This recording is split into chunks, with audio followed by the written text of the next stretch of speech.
பேசணும். உறுப்பினர் ராஜா, நீங்க தொடர்ந்து பேசணும். மாண்புமிகு பேரவைத் தலைவர் அவர்களே, தமிழ்நாட்டை ஒப்பிடும்போது இந்தியாவோடு ஒப்பிட வேண்டும். அதை விட்டுட்டு குறுக்கீடு 13 நிமிஷம் பேசிருக்கீங்க, தொடர்ந்து பேசி முடிங்க சீக்கிரமா. என் உரிமையை நான் மீட்கிறதுக்கே இங்க போராட வேண்டியது இருக்கு. இல்ல 13. சபாநாயகர் அவர்களே, பொதுப்பணித்துறை அமைச்சர் அவர்கள் பட்டியலிட்டார். ஆனால் ஒன்றிய அரசாங்கத்தோடு அவர் பட்டியலிட வேண்டும். இந்த தமிழ்நாடு இந்த திராவிட அரசு ஆளும் போது எந்த அளவிற்கு வளர்ச்சி அடைந்திருக்கிறது, எவ்வளவு பேர் பயன்பெற்றிருக்கிறார்கள் என்று. கடந்த ஆட்சி காலங்களில் காவல்துறையாக எடுத்தாலும் சரி, அதே மாதிரி அரசு அதிகாரிகளாக இருக்கக்கூடிய 50% பேர் ஆதிராவிட மக்கள் தான் இன்று அரசு பணியில் இருக்கிறார்கள். உயர்கல்வி எடுத்தாலும் கல்வித்துறையிலும் சிறந்து விளங்கி இருக்கிறது ஆதிராவிட நலத்துறை. இன்று இந்தியாவை ஒப்பிடும்போது தமிழ்நாடு தான் ஆதிராவிட துறையில் முதலிடத்தில் வைத்துக் கொண்டிருக்கிறது என்பதை நான் இந்த நேரத்தில் தெளிவுபடுத்த விரும்புகிறேன். நம்மளுடைய பொதுப்பணித்துறை அமைச்சர் அவர்களுக்கு ஒரே இலக்கு தான், இந்த அரசு அவங்க ஆளுதாங்கன்னு நினைக்கல. அவரு நாங்க தான் ஆண்டு இருக்காங்க மாதிரி எங்களை குறை சொல்ல வேண்டும் என்ற அடிப்படையில் தான் அவருடைய செயல்பாடு இருக்கிறது. இல்ல நீங்க ஒன்னே நான் பதிவு பண்ண விரும்புகிறேன். நம்மளுடைய பொதுப்பணித்துறை அமைச்சர் கடந்த காலங்களில் எங்களோடு பயணித்த போது எங்கு பெட்டி தூக்குனார் என்பது உங்களுக்கு எல்லாத்துக்கும் நல்லா தெரியும். அதை விட்டுட்டு அவை குறிப்பில் இந்த வார்த்தை அவை குறிப்பில் நீக்கப்படுகிறது. இந்த வார்த்தை நீ பேச வேண்டாம், நான் நீக்கிட்டேன். அவை குறிப்பில் நீக்கப்படுகிறது, பதில் கிடையாது, உட்காருங்க. வேண்டாம் சொல்லி நான் தான் நீக்கிட்டேன்ல, உடனே நீக்கிட்டேன், உடனே உட்காருங்க.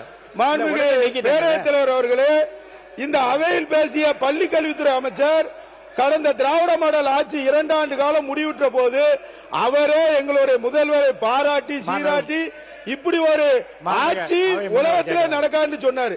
மாண்புமிகு பொதுப்பணித்துறை. ஆமா, இன்னைக்கு கூட அந்த ரீல்ஸ்ல போயிருக்க. உட்காருங்க.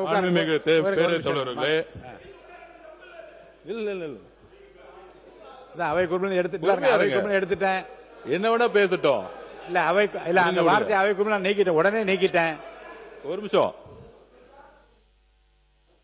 2015 இருந்து 2021 வரைக்கும் திமுகவில் நான் பணி செய்தவன், எல்லாருக்கும் தெரியும். 2014 திமுக 40 தொகுதி தோத்த நேரத்தில் நான் வேலை செய்ய வந்தவன். உங்களுடைய முன்னாள் முதலமைச்சர் மு க ஸ்டாலின் அவர்கள் கேட்டு பாருங்க, என்னுடைய வேலை எப்படி இருக்குன்னு அவருக்கு தெரியும். 21 என்னுடைய பணி என்னன்னு நீங்க சொல்ல ஆரம்பிச்சுக்கோங்க. அதனால இல்லைங்க, நான் இருந்த இடத்தில் யாருக்கும் துரோகம் செஞ்சது கிடையாது. உண்மையாக அண்ணாவுடைய கட்சின்னு தான் பணி செய்ய ஆரம்பிச்சேன். சமூக நீதிக்காக தேர்தல் வேலை செஞ்சவன் நான். அப்ப 2021 திரு மு க ஸ்டாலின் அவர்கள் கேளுங்க, என்னோட பணி என்னன்னு தெரியும். பெட்டியை தூக்குனது யாருன்னு நான் சொல்ல ஆரம்பிச்சேன்னு வச்சுக்கோங்க, உங்க அப்பா கிட்ட தான் கேட்கணும் எல்லாத்தையும். அதனால நீங்க பேசக்கூடிய வார்த்தைகள், இங்க செய்ய சொல்லக்கூடிய வார்த்தைகள் மானிய கோரிக்கை பத்தி பேசணும்னு சொன்னோம். அவர் சொன்னாரு, கவர்மெண்ட் பத்தி சொன்னார், எங்க கவர்மெண்ட் பத்தி சொன்னாரு, பதில் சொல்லிட்டேன். திருப்பியும் சொல்றேன், 6 வருஷத்துல என்ன நடந்துச்சுன்னு சொல்ல ஆரம்பிச்சோன்னா வேண்டாம், அது உங்களுக்கு நல்லது இல்ல. உறுப்பினர் நீங்க வார்த்தைகள் இந்த வார்த்தைகள் விட வேண்டாம். உறுப்பினர் உட்காருங்க. இந்த வார்த்தைகள் விட வேண்டாம். போதும். உறுப்பினர்,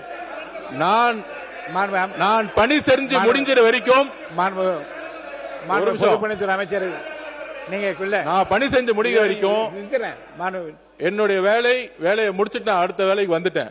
அதனால ஆதவச்சனா யார்கிட்டயும் பெட்டி தூக்கல, யார் வந்து யார்கிட்ட பெட்டி தூக்குனாங்கன்னு சொல்ல ஆரம்பிச்சுட்டா நீங்க தாங்க மாட்டீங்க. அமைதியா உங்களுடைய மானிய கோரிக்கை பத்தி பேசுங்கன்னு நான் சொல்ல வரேன். உறுப்பினர் ராஜா கொஞ்சம் ராஜா அவர்கள் அவையில இருக்கின்ற உறுப்பினரை பற்றி நீங்கள் குற்றச்சாட்டை சொல்லுகிற போது அவர் பதில் சொல்ல வேண்டிய கட்டாயம், அதனால விரும்பத்தகாத வார்த்தை அவையில இருக்காதவங்களை பத்தி தான் நம்ம பேசக்கூடாதுன்னு நினைக்கிறேன். இல்ல இருக்கிறவங்களை பத்தி கூட உங்க விஷயத்துக்கெல்லாம் பேச முடியாது, அப்படிலாம் அனுமதிக்க முடியாது. அதனால நான் அவை குறிப்பில் நான் நீக்கிவிட்டேன்.